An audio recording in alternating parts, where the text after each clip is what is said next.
Question पढ़िएगा ध्यान से। Implement y equal to a b plus c d using NAND gate. Screen को रोकें, जिन्होंने एक बार ट्राई करना है इस क्वेश्चन को वो सब लोग स्क्रीन को रोक दें। चलिए, तो पहले मुझे क्या दिख रहा है इसमें, y equal to a b plus c d में एंड ऑपरेशन दिख रहा है और ऑपरेशन दिख रहा है।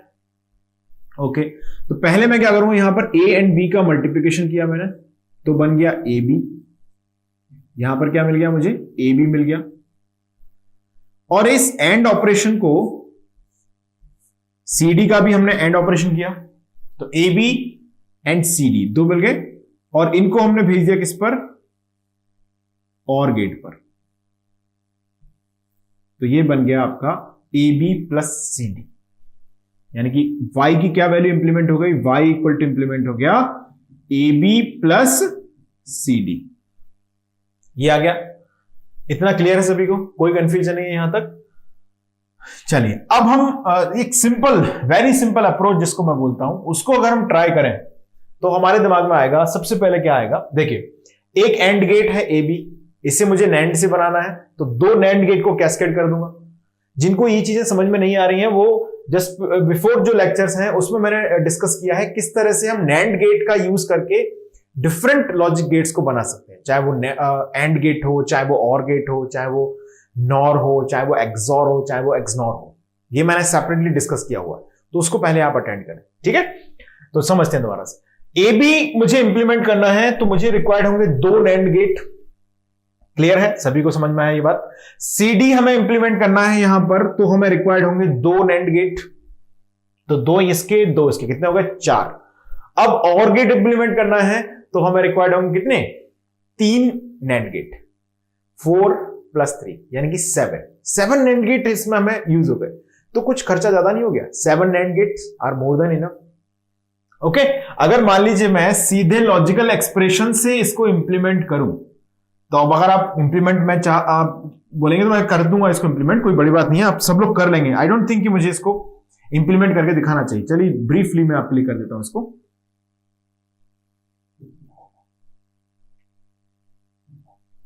देखिए इस तरह से इंप्लीमेंट हो जाएगा। एक नैंड गेट ये लगाया, एक हमने ये लगाया। ओके, यहां पर सी डी के लिए हमने इसी तरह से इसको हमने फिर से यहां पर भेजा,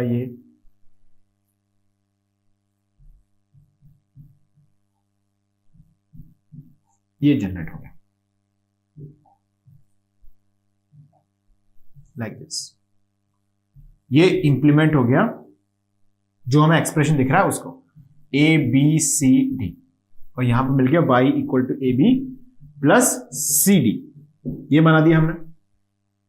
ओके, अब अगर आप यहीं से इसी को समझ लें पहले तो हम एक चीज समझ सकते हैं यहां से कि ये हमने जो कनेक्ट किए हैं ये नॉट है, ये भी नॉट है, ये नॉट है, ये भी नॉट है, दोनों क्या है, कैस्केडेड है।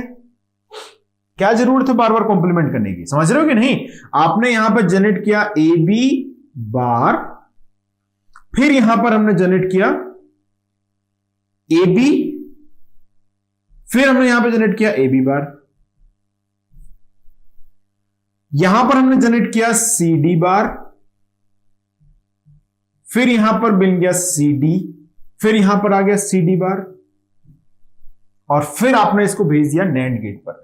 तो क्या मैं बोल सकता हूं कि इन दो नैंड गेट की कोई हमको जरूरत है ही नहीं, इन दो नैंड गेट की हमको कोई जरूरत है नहीं। तो अब हम क्या करेंगे, इन दो नैंड गेट को हटा देते हैं, तो हमारा सर्किट जो होगा वो इस तरह से इंप्लीमेंट हो जाएगा।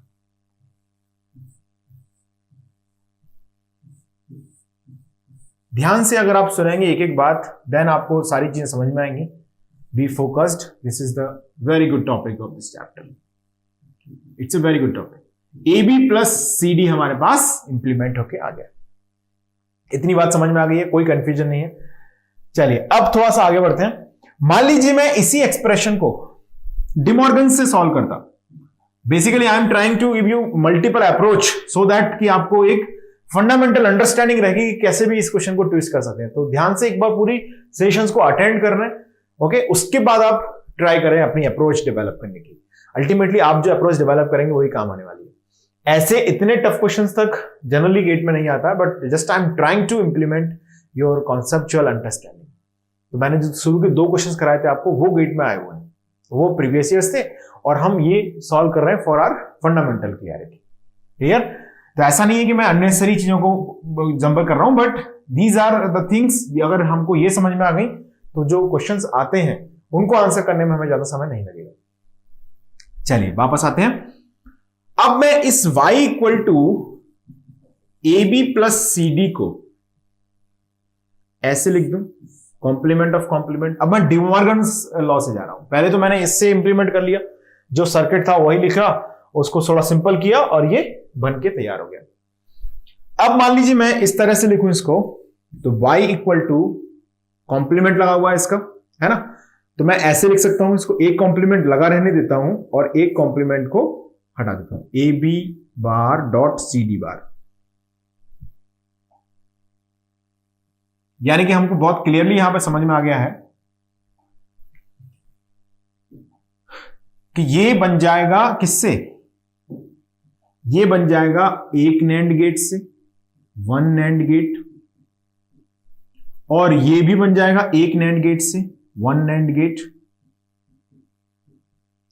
और ये होल कॉम्प्लीमेंट जो है ये भी बन जाएगा एक नैंड गेट से। यानी कि ऑब्वियस है कि ये पूरा जो y है वो इंप्लीमेंट हो जाएगा किससे, ए बी मैंने यूज किए, नैंड गेट पर भेज दिया तो बन गया a b bar, c d input हमने लिए तो यहां से बना सी डी होल बार, और इसको भेज दिया एक नैंड गेट पर, तो फाइनली हमको मिल गया a b plus c d. यानी कि नंबर ऑफ नैंड हमको कितने लगे इसमें, नंबर ऑफ नैंड लग गए 3। ओके, चलिए अब मुझे जरा इसमें एक कंक्लूजन की बात करनी है। पहले जल्दी से आप इसको नोट कर लें, फटाफट से लिख लिया होगा सबने। अब आगे बढ़ते हैं। जैसे अगर मैं इस सर्किट को समझूं तो this is what basically we have implemented. क्या है ये, हमने इंप्लीमेंट किया y equal to a b plus c d. तो क्या मैं अगर इसको इंप्लीमेंट, जैसे मैं ओरिजिनल सर्किट की बात कर रहा हूं, तो ओरिजिनल सर्किट हम अगर देखते तो ये क्या होता, ये लिखा आपने a b, a into b, यहां से बन गया ए बी, और यहां से हमने एक और एंड ऑपरेशन कराया सी एंड डी का, तो बन गया सी डी, और इसको मैंने भेज दिया और गेट पर, तो ये बन गया y equal to a b plus c d. इसको हम बोलते हैं, दिस इज कॉल्ड, पहले लेवल पर आपने क्या कनेक्ट किया है, एंड गेट। अब समझना, थोड़ा सा मुझे थ्योरी के कुछ डेफिनेशंस आपको समझाने हैं इस एग्जांपल की हेल्प से, तो ध्यान से सुनना आप। अब मेरी बात ध्यान से सुनते रहना आप लोग। ये दोनों क्या है, इक्विवेलेंट सर्किट्स हैं, ऐसा मैं बोल सकता हूं, बिल्कुल बोल सकते हैं कि यहां पर भी क्या बनाया हमने, a b plus c d बनाया है, यहां पर भी क्या बना है, a b plus c d बनाया है। ये सर्किट है, दिस इज 2 लेवल सर्किट, यानी कि पहले लेवल पर हम कर रहे हैं एंड ऑपरेशन, दूसरे लेवल पर हम कर रहे हैं और operation. So this is 2 level, मैं क्या बोल सकता हूं इसको, I can say this is 2 level and or network. इस पे एक बार गेट में क्वेश्चन आया हुआ है, इसे हम क्या बोलेंगे, 2 लेवल एंड और नेटवर्क। इसे मैं क्या बोलूंगा, इसे मैं बोलूंगा this is also 2 level circuit, लेकिन इसमें पहले लेवल पर भी नैंड गेट है और दूसरे लेवल पर भी क्या है, नैंड गेट है। तो इससे मैं बोलूंगा what I must say this, I must say this is, यहां लिख देते हैं, दिस इज 2 लेवल, इसको लिखेंगे 2 लेवल नैंड नेटवर्क।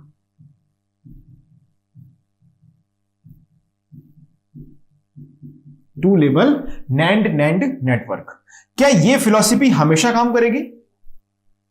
मतलब हमारे पास अगर 2 लेवल एंड और नेटवर्क है, तो क्या मैं उसको 2 लेवल नैंड नेटवर्क से रिप्लेस कर सकता हूं? बिल्कुल कर सकता हूं, यानी कि ये दोनों होते हैं इक्वल। तो ये क्वेश्चन एक बार आया हुआ है आपके एग्जाम में, गेट पेपर में ये पूछा गया था, ठीक है। थोड़ा सा टेढ़ा मेढ़ा सा लग गया, लिखने याद रखना आपको। क्या है कंक्लूजन, क्या है? मैं ऐसा करता हूं, इसको भी यहां लिख देता हूं।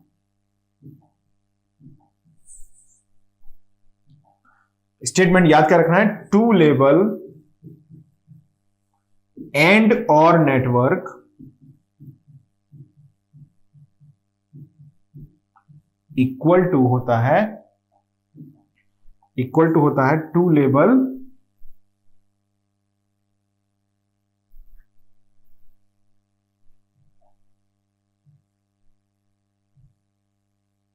इक्वल टू होता है to label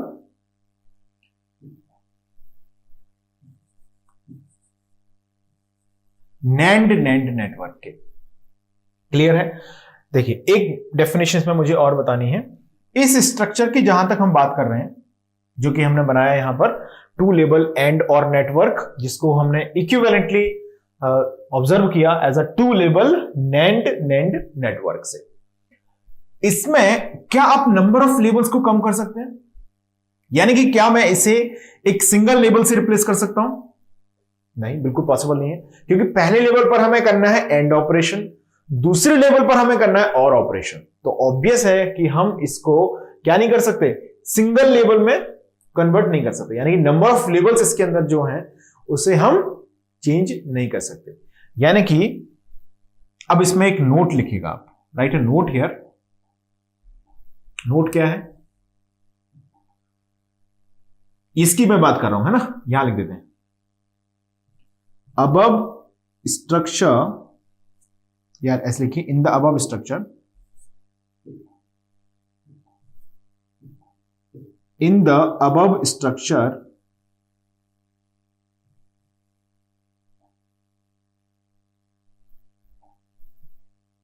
the above structure above मतलब ये बना, it is not possible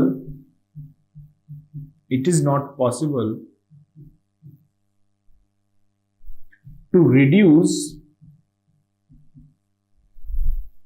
number of levels. Such structures are called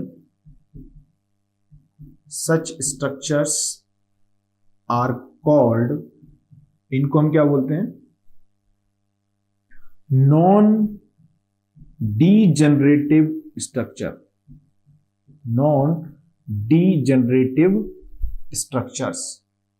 Such structures are called non-degenerative structures. अच्छा, डीजेनरेटिव स्ट्रक्चर्स क्या होंगे? चलो इसको पहले नोट कर लो, स्क्रीन को रोक के। अब हम लिख लेते हैं डीजेनरेटिव स्ट्रक्चर्स क्या होंगे। तो एक एग्जांपल के थ्रू मैं समझाता हूं इसको। जैसे मान लीजिए फॉर एग्जांपल डीजेनरेटिव स्ट्रक्चर की अगर मैं बात करूं, एज अ नोट लिख लेते हैं, एज अ नोट लिख रहा हूं मैं यहां पर, degenerative structure, a structure in which number of levels